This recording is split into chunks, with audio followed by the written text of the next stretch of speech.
Hey y'all, it's your girl Kim Bella Roxy. Shout out to all my Kim Bays and my Kim Boos. If you're new to the channel, make sure you hit the subscribe button, like this video, and let me know what y'all think in the comments. We about to get into Julio Foolio, one of the suspects in his demise. They are starting the trial. And they are starting with the female. Now, y'all know it's 5 suspects who has been indicted for this trial. There is 1 girl and 4 guys. The girl is right now pregnant with one of the guys' child.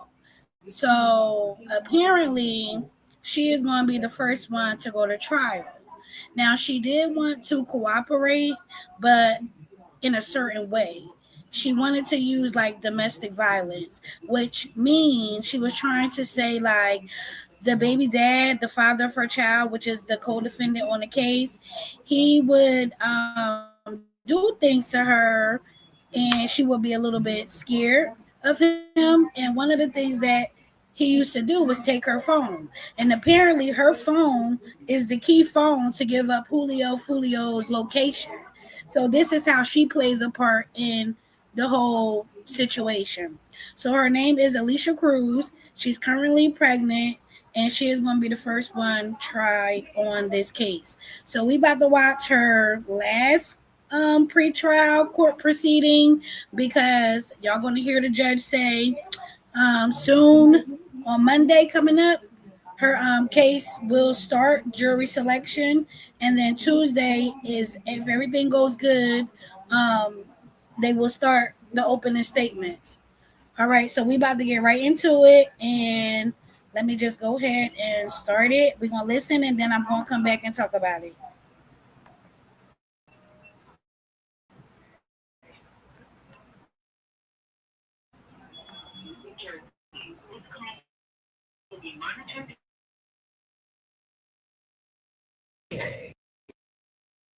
Very good.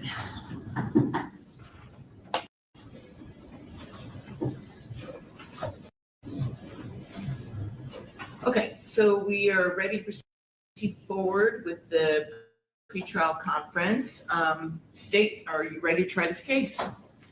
Yes, Your Honor, we are. Defense, you ready to try the case?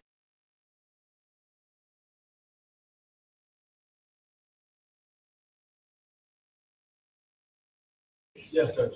Okay, very good. Talk to me, you're fine. All right, so we've got a couple of motions that the state filed.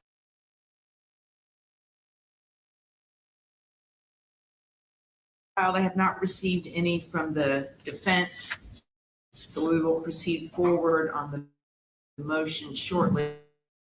I do just want to talk schedule first.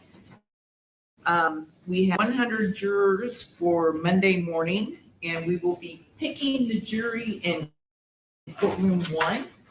And for the record, Mr. McClyment, I'm familiar with you. If you can tell me your co-counsel again for the record.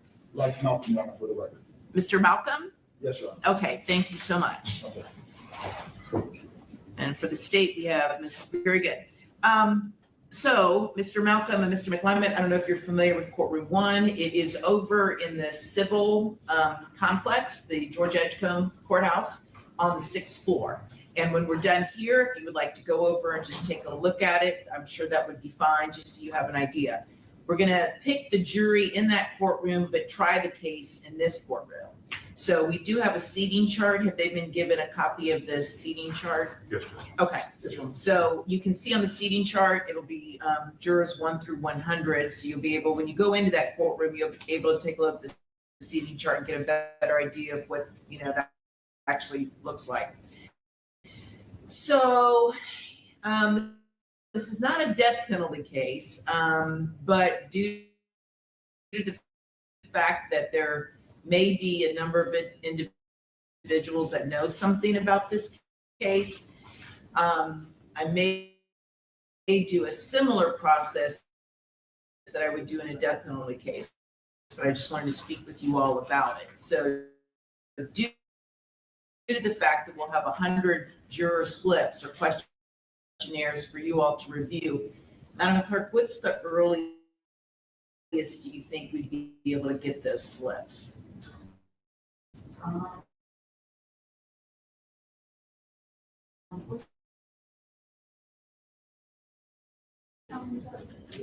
Well, I'll have the attorneys be there as soon as you tell me the slips would be available to review. Probably like 8:45 is maybe the earliest, just because they don't.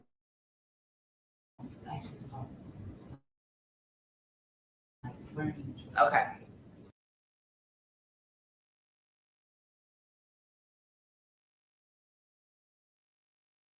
Start your next adventure during the Hyundai Getaway Sales Event at Route 1 Hyundai. Drive the all-new 2025 Hyundai Santa Fe.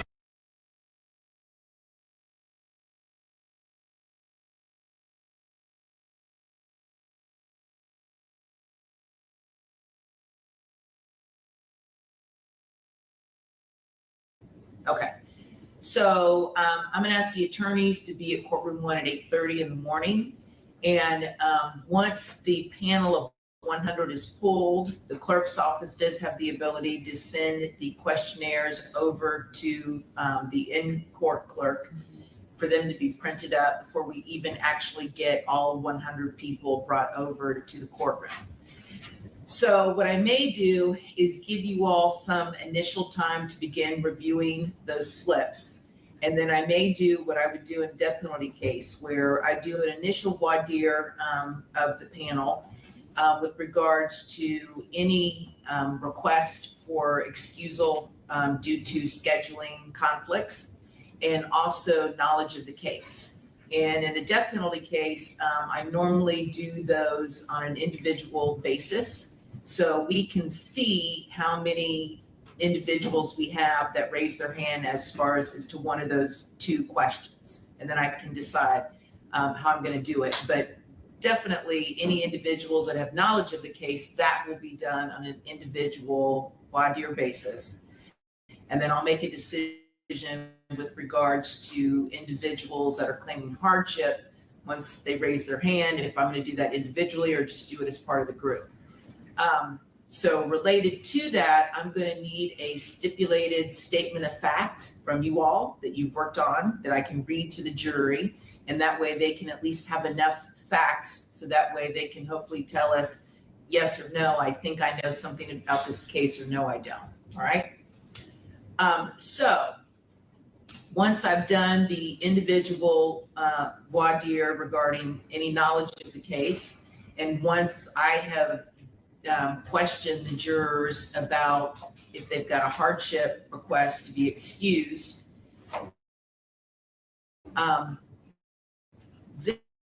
then I would begin just my part of the initial voir dire.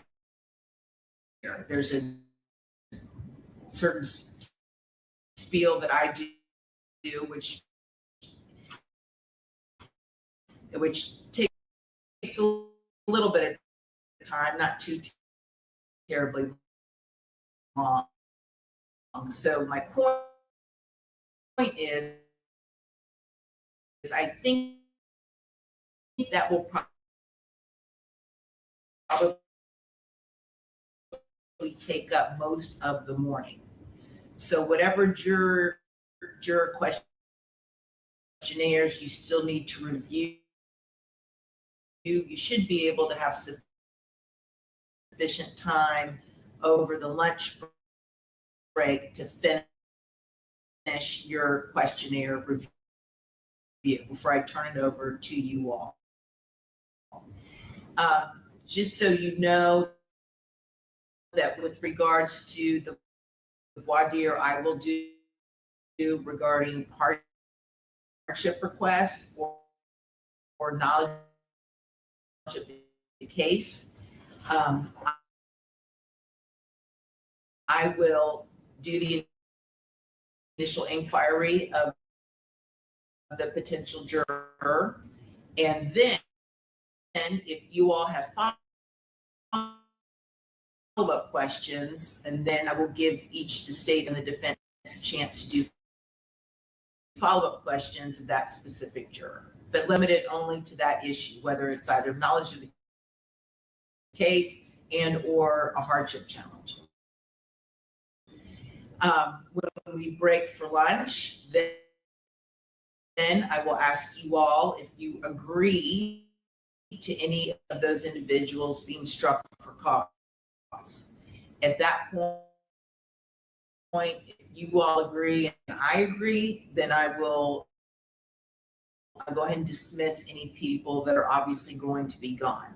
If either side objects at that point and says, no, I don't agree, it's cause challenge, I want to try to rehabilitate or want to question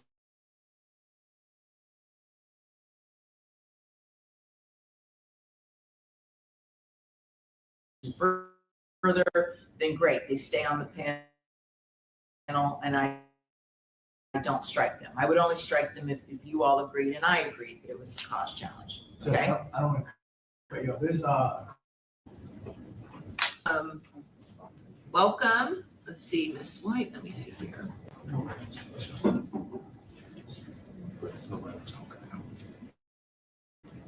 Hello, Ms. White. Good morning. I was just going over to relate to you what I said. So take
grip, stability, precision.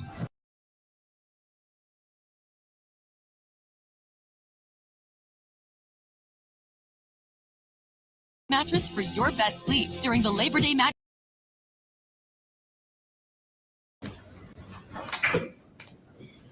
Judge, we have two limiting motions. and just Jose, y'all see Alicia Cruz, y'all gotta be mindful. Technical difficulties, just stick around and watch it through, see it through. We're gonna watch it together. But the judge is not playing. The judge is not playing.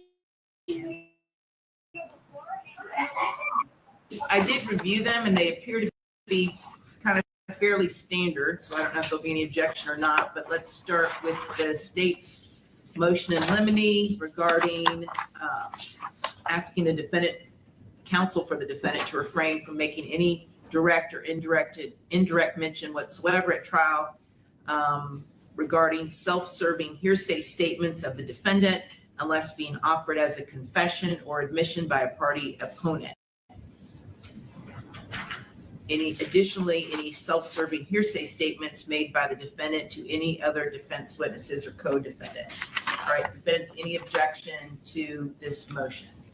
No, Judge. I mean, if it's self-serving hearsay under the law, we follow the law. Okay.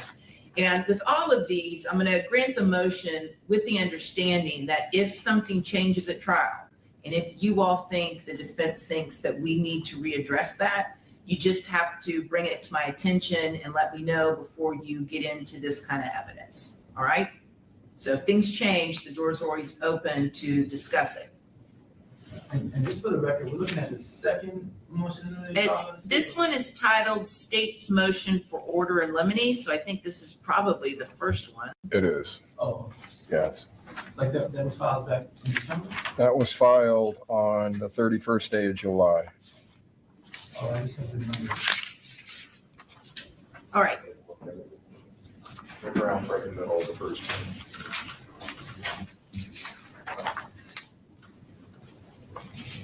Yeah.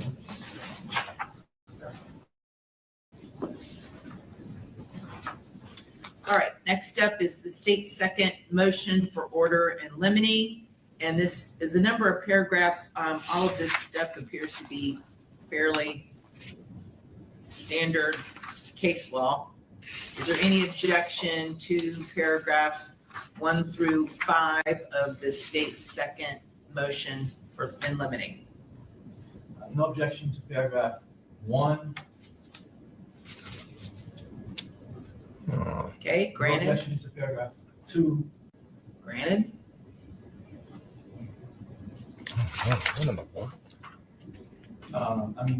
No objection to paragraph 4. Okay, granted.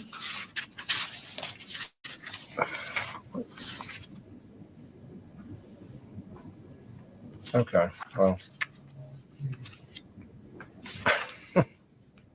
Judge, can I see the motion you have before you? Yes. Because I'm looking at a motion that is, and maybe this was a mix up on our part. You have one titled second motion Yes. for order in limine? I do. Okay, all right. All right.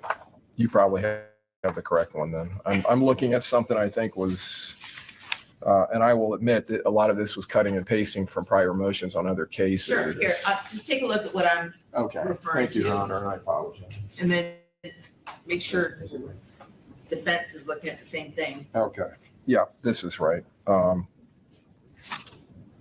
Yep, that's it. Thank you, Your Honor. Okay. All right, so far defense stipulated to paragraphs 1, 2, 4, and then are you objecting to, And 6 will also stipulate to. okay, that's granted. I guess paragraph 5, I don't completely understand, and 3.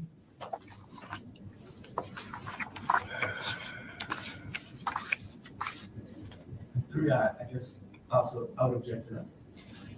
Okay, and Mr. Harmon, in paragraph 3, what is it you're getting at here? Okay, so in paragraph 3, what we're seeking to prohibit is if a witness has a prior felony conviction or a conviction for a crime involving dishonesty or moral turpitude, such as petty theft or worthless check or something like that, that the defense be prohibited from asking or inquiring about underlying facts of the case or the nature of the charge in that case. Unless the witness testifies incorrectly. Yes, Okay, unless the door's open. Right. Somewhere. So my understanding was that was towards number 4.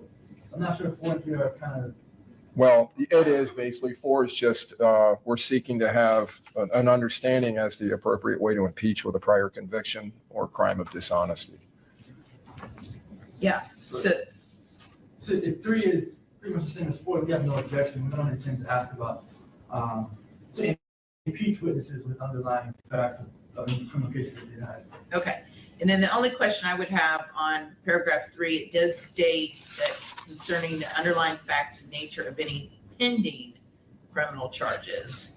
Right. 'Cause So that's a different it is. analysis than, So I think in the second sentence of that paragraph, the factual allegations, nature of the charges pending are irrelevant to alleged bias or motive. The state would have no objection to the defense asking about the offense level and the exposure to the witness, the possible sentencing exposure.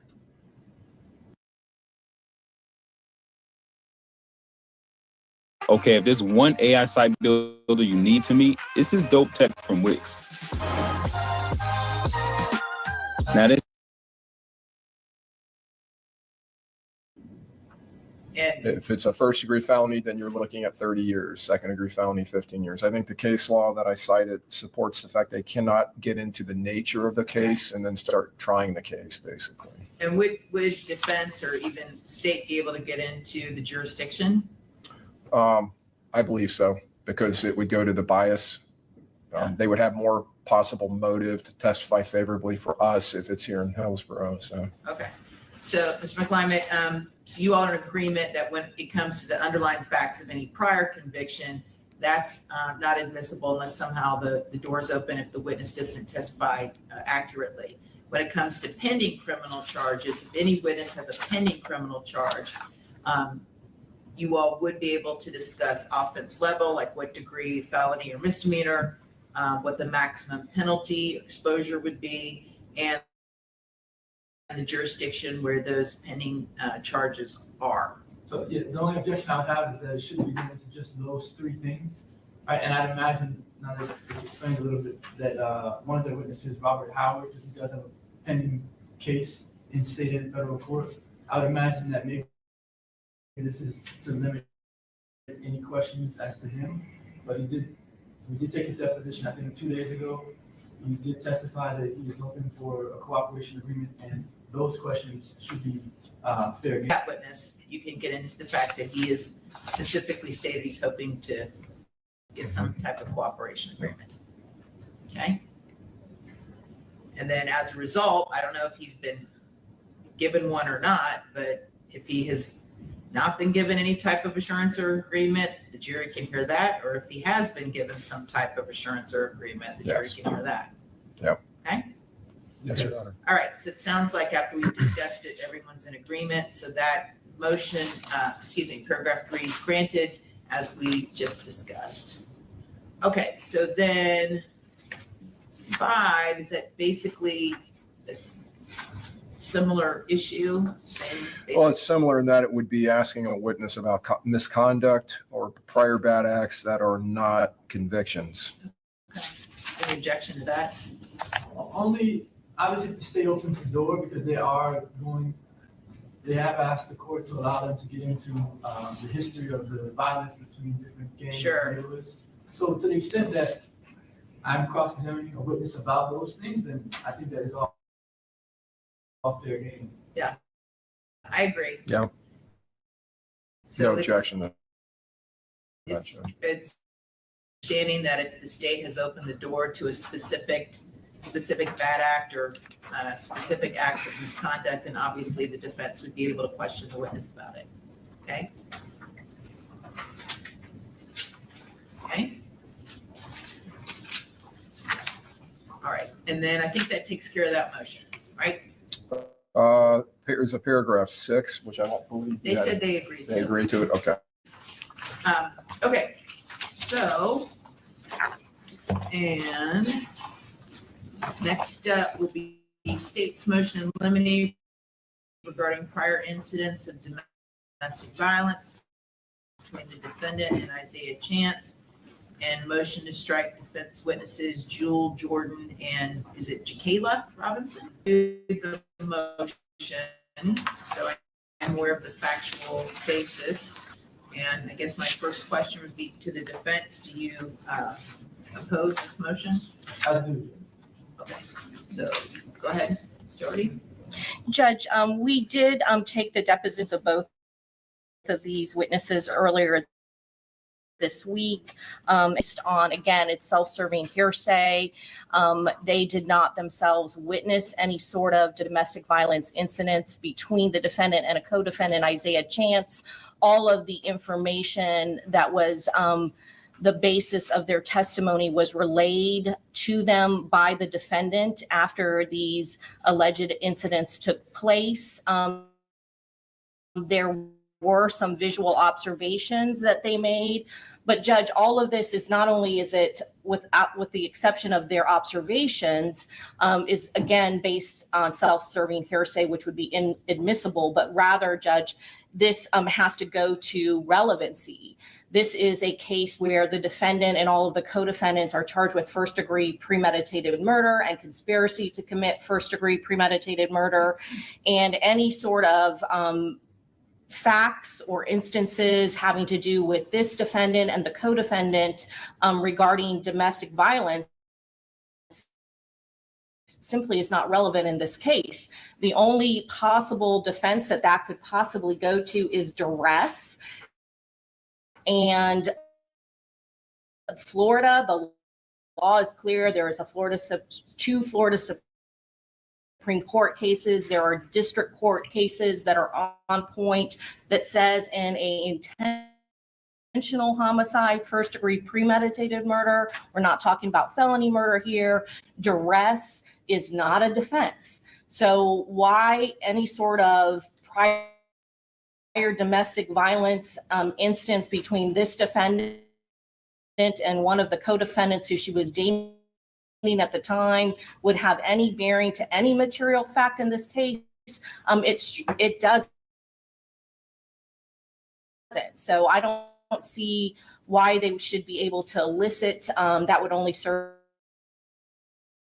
to confuse the jury. It's highly prejudicial, and it has no bearing to any material fact at issue in this trial, Judge. $1,000 weight loss medication. So the issue is relevancy, and according to the statute 94/180, relevant evidence. Wait, y'all see the state face? She's like, boy, please. She did have nothing to do with the facts and defense, gotta say, because he did have a good argument, but I don't think it's going to cut it, y'all.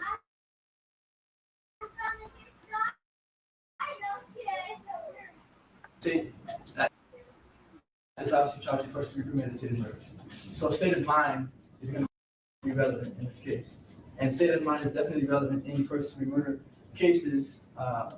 Case law that I cite, Gerganis versus State, 451 Southern 2nd, 817, 822. It's a Florida Supreme Court case from 1984, which states that to convict an individual of premeditated murder, the state must prove, among other things, a fully formed conscious purpose to kill, which exists in the mind of the perpetrator for a sufficient length of time to permit reflection, and in pursuance of which an act of killing ensues. Obviously, this element includes the requirement that the accused have specific intent to kill at the time of the offense. So when specific intent is used or is an element of the crime charge, the case goes on to say that evidence, and it says evidence of voluntary intoxication because this case is about voluntary intoxication, but then it says, or for that matter, evidence of any condition relating to an accused's ability to form a specific intent is relevant. And so we're arguing here that the state of mind comes in when the state argues that Alicia Andrews' motive and intent to kill was based off of this gang beef back and forth, and also when the state argues that there are actions that Alicia Andrews took that represent or can be interpreted as actions to prove intent or motive to conspire with her co-defendants or to kill Charles Jones. So to rebut that argument and that evidence, we should be allowed to put forth evidence of what Alicia's true motives and intent were. That's her state of mind again. That's why it's relevant. And then also there's other case law, Roundtree versus State 113. This is a Supreme Court of Florida case. So the citation is different because it's from 1934 of the state. 113, Florida 443 at page 447, and it's 152 Southern 20, 21. That case says it has never been held that the defendant's privilege of becoming a sworn witness in his own behalf, in this case in her own behalf, has deprived, although subject to cross-examination on his testimony, has deprived the defendant of his right to detail facts which tend to throw light on his own motives and individual intent in being found in a particular situation or in doing a particular act when such motive or intent has been first put in issue by the prosecution. Right? So it's clearly relevant. It's long-standing case law that state of mind is relevant in a first-degree murder case, and in this case where we have evidence that would show the jurors what Alicia Andrews' state of mind was when these actions were occurring, is clearly relevant and admissible. Well, when her state of mind is being a victim of domestic violence, particularly of domestic violence by Mr. Chance, co-defendant, wouldn't that only be relevant to a duress defense? No, I mean, it could also be relevant to a duress defense, but it's relevant of the charge. It could also, I mean, if duress was a legitimate defense, if we could get a jury instruction to duress on this case, then yes, it would be relevant to duress and to intent, but it doesn't solely go to duress. Okay. Okay. Any rebuttal, Ms. Doherty? Judge, obviously we have to prove state of mind. That is relevant. But when we're talking about, this is not a self-defense case where she has killed her attacker. In that case, you clearly would be able to explore that. It would go to a potential defense. This is not a self-defense case. And so the only other fact that would, or defense that would go to would be duress, and they're not entitled to a duress defense. And so we're very concerned with any sort of confusing the jury and them being able to explore or elicit any sort of facts or stats with that case law, that Florida State Supreme Court case law cites to you. It doesn't matter how afraid or scared you may be of one of your co-defendants. In fact, that Cole case is a woman who conspiracy to commit first-degree murder. Duress is never going to be an excuse if you're fearful of your own life to take another's life. And so that is the point. The jury shouldn't be able to hear what any sort of issues that she does have with a co-defendant, because that defense is not available to her for first-degree premeditated murder and conspiracy to commit first-degree premeditated murder. And I agree with what the state is saying as it relates to a duress. That's a duress instruction. We're not asking for a duress instruction, and we're not putting this in for the purpose of proving a duress defense. But then what in the world would it be relevant to? That's the thing I don't understand the relevancy then. Because if you're not arguing defense, what does it matter if her co-defendant committed domestic violence against her? So why is that relevant? I'll proffer at least one fact in this case. So in this case, the state will put on evidence that Alicia Andrews gave Isaiah Chance, her cell phone, so that either he could conceal his identity or that she could help him commit the crime in this case. And the past incidents of domestic violence, I'll proffer to the court, is that situations where Alicia Andrews was forced to give her phone over to Isaiah Chance, was beat, was dragged, sometimes even sort of like kidnapped in his home for not giving up her phone and for texting other individuals on her phone, right? And so in this case where the state is saying, hey, she gave up her phone willingly, she gave up her phone for the purpose of planning this, or helping to plan this murder, this is not the case. Her intent for doing that, her motive for doing that is completely different, right? And it's the past, the domestic violence and the past facts that I just brought to the court that would shed light on why she's in a position where she feels that she has to give up her phone or can't leave and turn around and go another way, because she's been abused by people in the past. And likely, if she doesn't comply with what he's saying, the same thing could happen to her in this situation. So wouldn't she have to testify for any of that to come in? She would.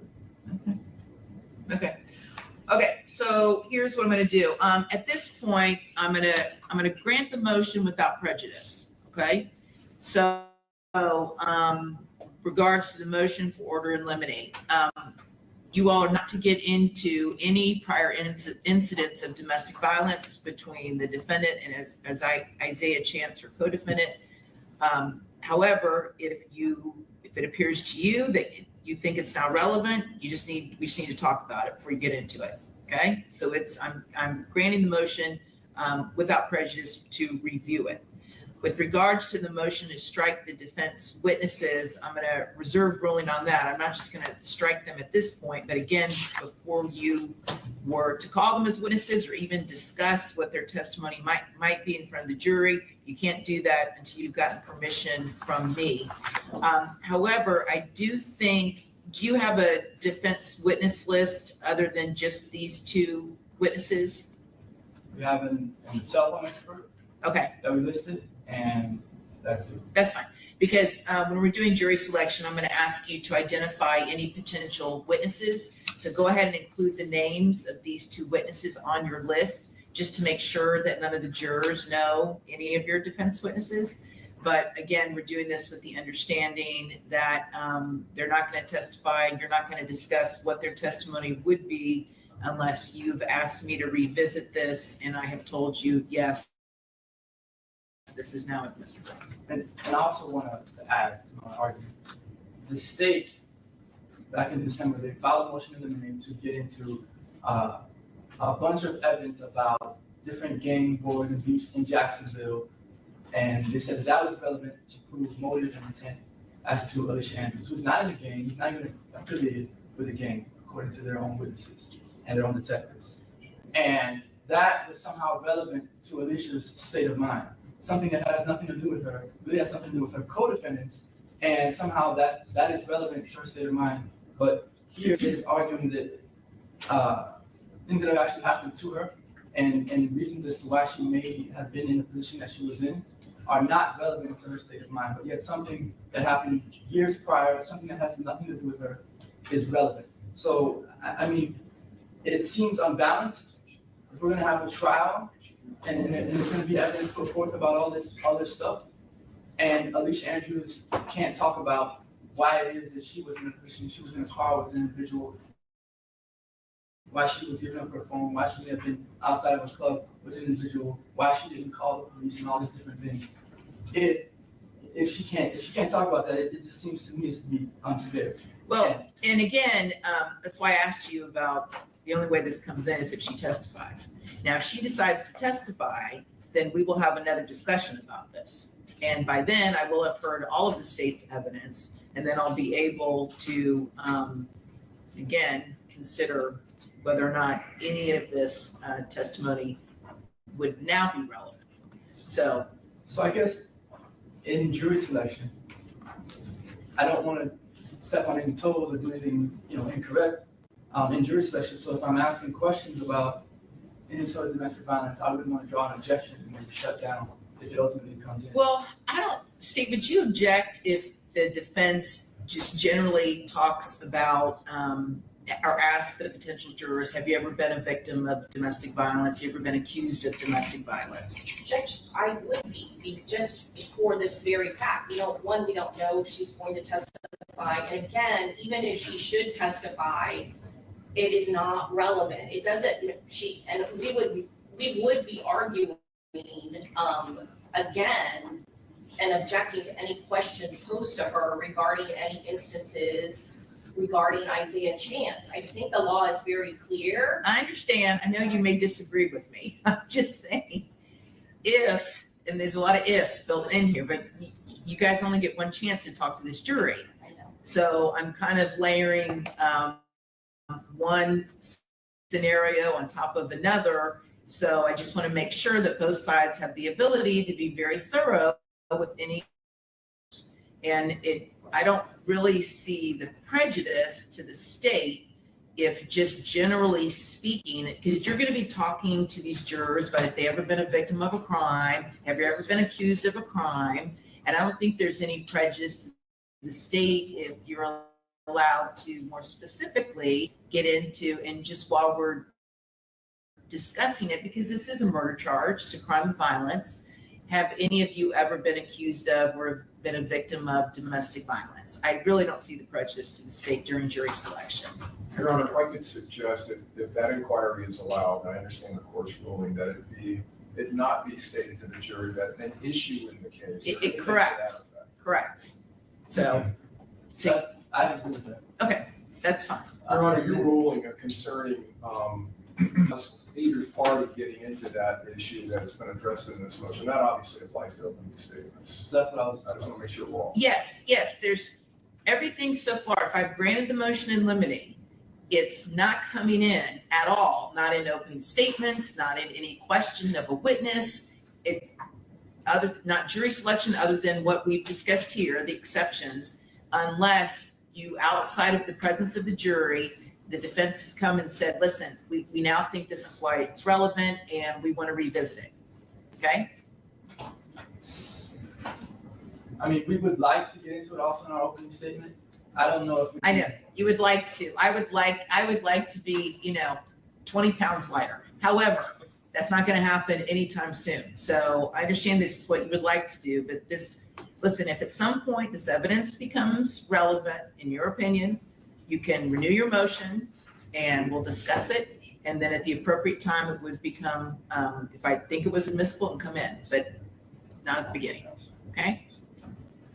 All right. And Judge, as far as the defendant's testimony and this issue, that would obviously be something that would be addressed in a proffer outside the presence of the jury. The defense believes it's relevant, that they would present that to you outside the presence of the jury. Yeah. Initially, Once the state's rested and the defendant is making a decision whether or not to testify, we will have this discussion again. Okay? Because then, like I said, I will have heard all the evidence and I'll be in a better position to know what I think might be relevant or not. It's duly noted. Okay, I think that's that motion, right? It is, Your Honor. Judge, I have a matter I need to bring to the court. It's a counsel referred to earlier, the cellular expert. That expert was listed, I believe, sometime in the last 2 weeks. Is that accurate, counsel? Friday before last, I believe, was listed by the defense. So I conducted a deposition of that witness on Monday. He was informally spoken to in March of this year, retained in early April, I believe he indicated, and has since then been working on mapping of timing advance information from cellular records of the defendant's phone and the co-defendant's phones. He's now working on those as we come close to So trial. his opinion is evolving or is it set? He didn't really have opinions other than the mapping, and what I indicated to him was I would prefer to depose you after I receive the map or question. I did get basic information that they're going to be based on timing advance information, which is GPS coordinates off of our cellular records. I asked him, basically how long have you been working on this? It's been several months. He said, today I'm working on co-defendant Chance's location. I asked him if anyone had spoken to him about any kind of time urgency or the impending trial. No. He said, no one has talked to me about that. I don't know when we're expected to receive these maps and how much time we'll have to prepare. We have anticipatorily listed our own cell phone expert, but we haven't seen the maps. I just wanted to bring that to the court's attention. I don't have a motion at this point because I haven't seen them, but. When is your expert going to be done with his? The maps, he's going to finish them today. Okay. So as soon as, then I would say you need to provide them to the state by no later than noon tomorrow. Okay. Okay? And just, I guess, also for the record, this witness is not here to testify that the state's evidence of where Ms. Sanders was is sort of faulty or incorrect. It's really for to provide any context that might be necessary if the state presents evidence that doesn't show a complete picture of where the defendants moved and went on the night of and the night prior to the shooting. So anything that he testifies to will be information that they've had longer than we have. Okay. But I mean, did he give you his opinions, or was it just, I'm working on this and?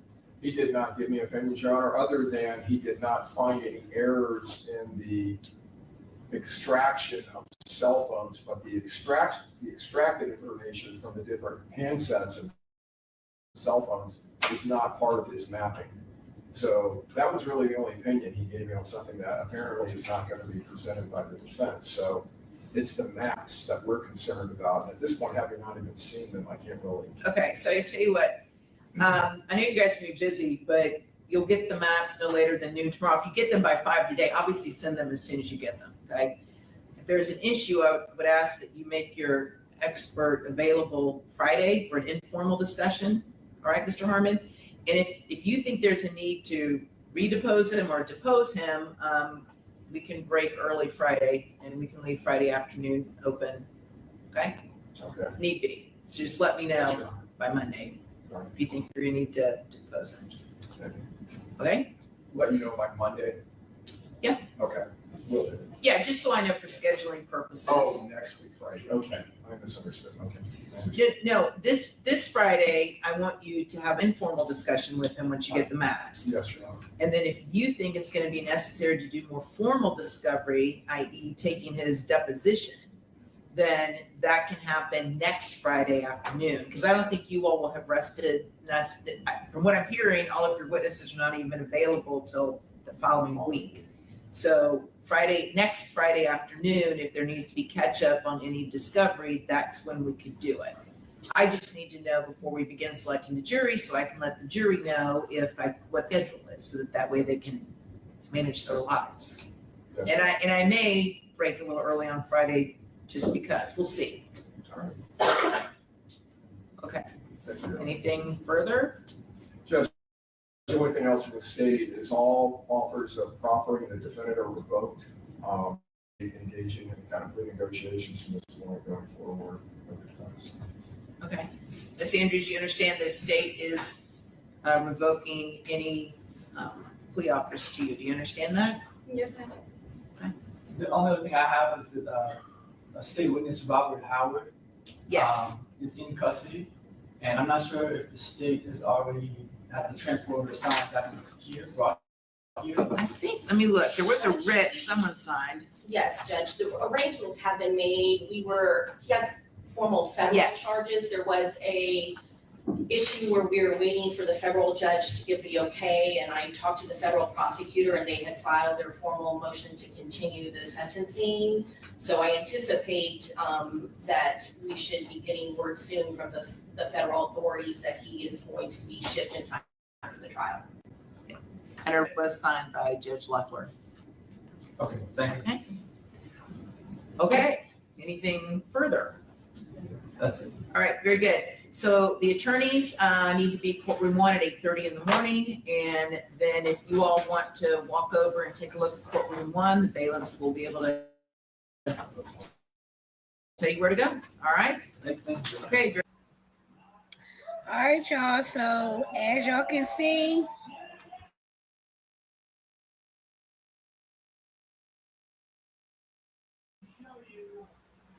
all right, y'all, let me stop sharing this. As y'all can see, Alicia Cruz will be, going through her trial come Monday. Well, starting Tuesday if they get through jury selection. So I will be watching. We will be watching in the PM, not in the AM, because your girl got work. So, oh, the defense sounds slow. I ain't even hear you. I ain't even see you, Blue. But yes, I mean, they trying everything they can. They brought up the domestic violence situation. I mean, the state had a good comeback stating like that's not neither here or there in this case. We're not focused on that. We don't care about what was going on in their relationship prior to. She could have left this man, but instead she found herself in a situation. I don't know. It didn't work. I understood the argument. And the defense had a good argument back saying, this man would take her phone, he would beat on her, and she was scared at the time when he took her phone this time, and she didn't know it was going to result in this. So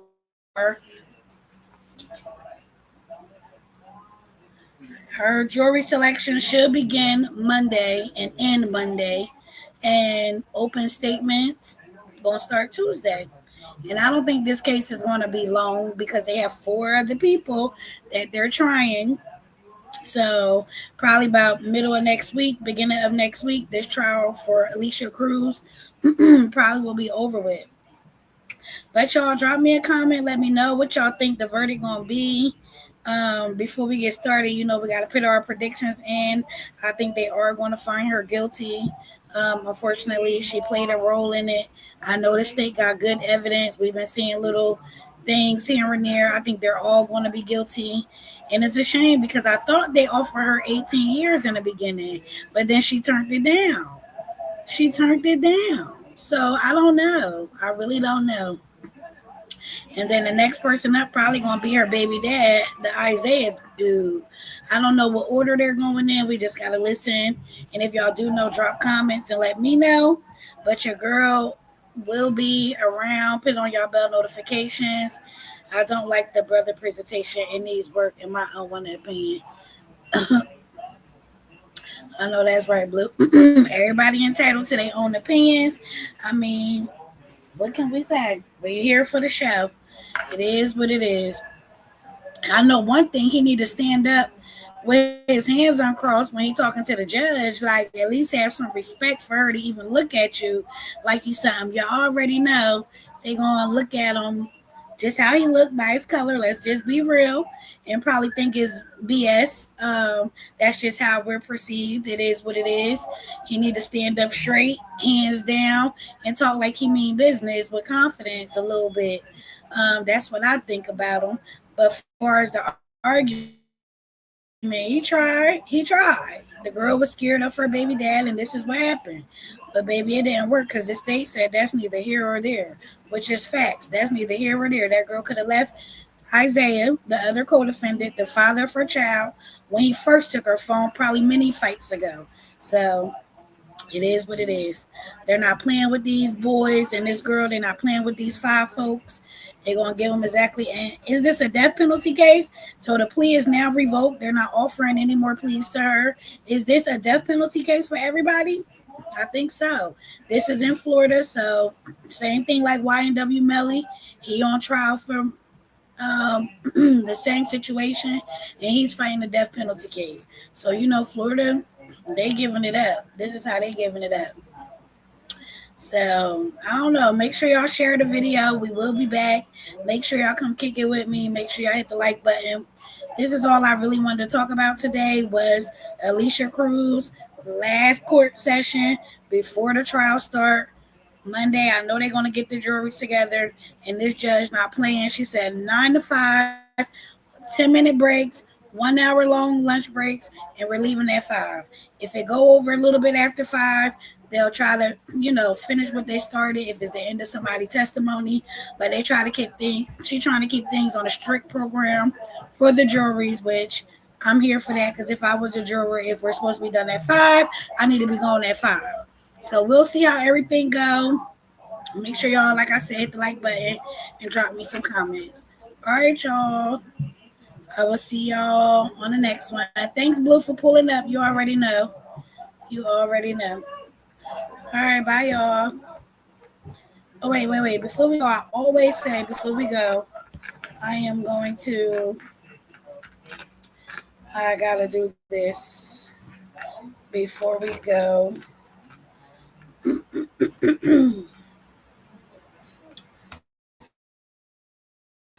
Oh my God, before we go, I